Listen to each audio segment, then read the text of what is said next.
So today we're comparing the new Galaxy Tab A9 Plus from Samsung and the Xiaomi Pad 6. I think the results are pretty interesting considering how close the price is. So let's go ahead and get started. Nice thing is these are more affordable tablets, while the A9 Plus starts at just under $300 and the Xiaomi Pad starts at just over $300, at least in the United States. Now as far as build quality goes, the Xiaomi Pad just looks and feels a little more premium to me. You're also going to get better storage options with the Xiaomi Pad, starting at 128 gigabytes of storage with 6 gigabytes of RAM. There's also an 8 gigabyte version with 256 gigabytes of storage as well. The Galaxy Tab A9 Plus starts with 64 gigabytes of storage and 4 gigabytes of RAM, but there's also an 8 gigabyte version with 128 gigabytes of storage. You can also use a micro SD card to expand the storage with Samsung, but not with Xiaomi.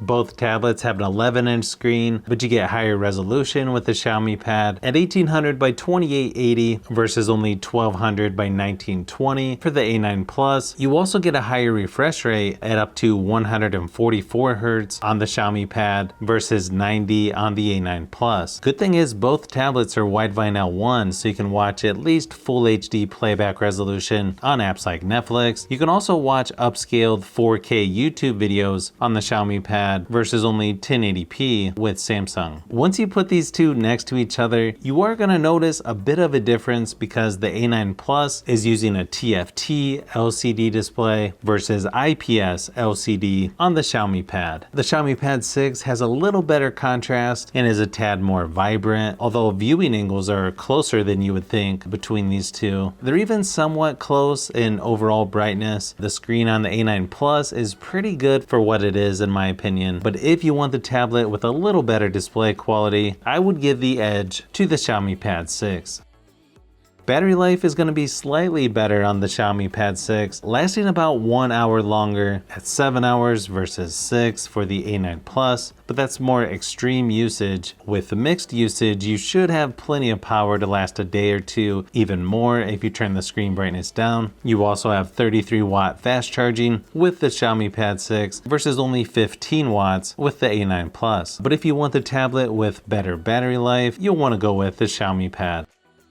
When it comes to the software, both tablets are on Android 13 as of this video, but as you can see, things are going to look and feel a little different between the two. The Galaxy Tab is going to feel very familiar if you've used other Samsung products within the last couple years, while the Xiaomi Pad is almost a mix between an iPad and Android, which I kind of like what they're doing. They even have the control center up in the corner, which makes it easier to control screen brightness and volume. You also have a dock down towards the bottom. One advantage for the Xiaomi Pad is you can use their 2nd gen Smart Pen, which is going to snap right to the side of the tablet, and it's going to be quite a bit better than a generic capacitive or active stylus that would work on the Tab A9 Plus. Nice thing is you have pogo pins for both tablets to use their official keyboard cases, but you can also use a Bluetooth keyboard like these from Logitech as well. One advantage for the A9 Plus is you've got Samsung DeX, which definitely helps in multitasking. It just feels a little more like a regular PC. It may come down to personal preference on which one has the better software, but I don't think you can go wrong with either. I'm not sure which one is going to get more software updates for sure, but from what I've seen so far, it looks like you get 2 years software, 4 years security updates for the A9 Plus versus 3 years software, 5 years security updates for the Xiaomi Pad.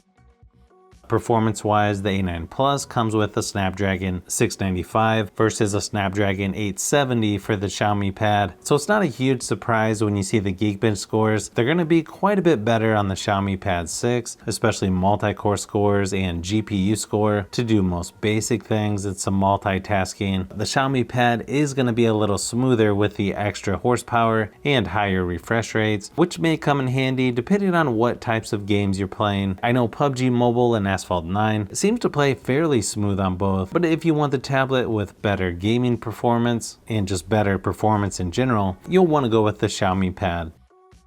One advantage for the A9 Plus is you've got a headphone jack where you don't get that with the Xiaomi Pad. Nice thing is you get 2 speakers on each side with Dolby Atmos for both tablets, and while the Xiaomi Pad might have a little better sound quality, the A9 Plus is actually a little louder overall. Here's a quick sample of each just to give you an idea of what to expect. But I've known you too long, it hurts to watch your blue eyes fade to gray as you fade away.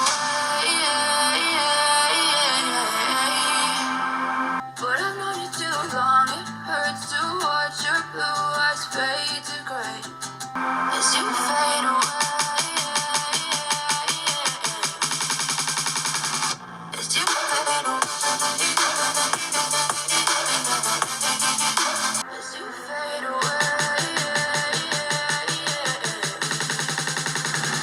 As you fade away.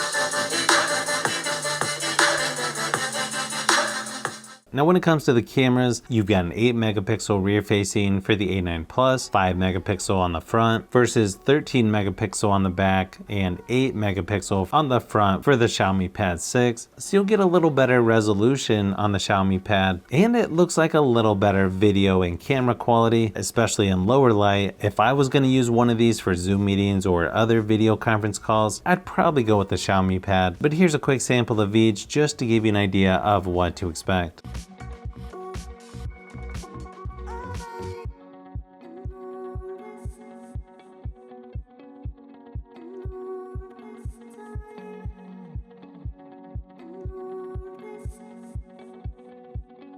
So as you can see, quite a few things to consider, and the Xiaomi Pad does seem to win in most categories, but it might just depend on what you plan on doing with your tablet and availability in your location. But the A9 Plus could still be a good option for some. If you're looking for more phone and tablet comparisons, I've got quite a few that I'm working on right now, so you'll want to keep an eye out for those upcoming videos.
So if you've made it this far into the video, you may want to say thanks by subscribing, and don't forget to give a thumbs up if this video was helpful. This is Brian from Fishbee Productions. Thanks for watching, and I'll see you on the next one.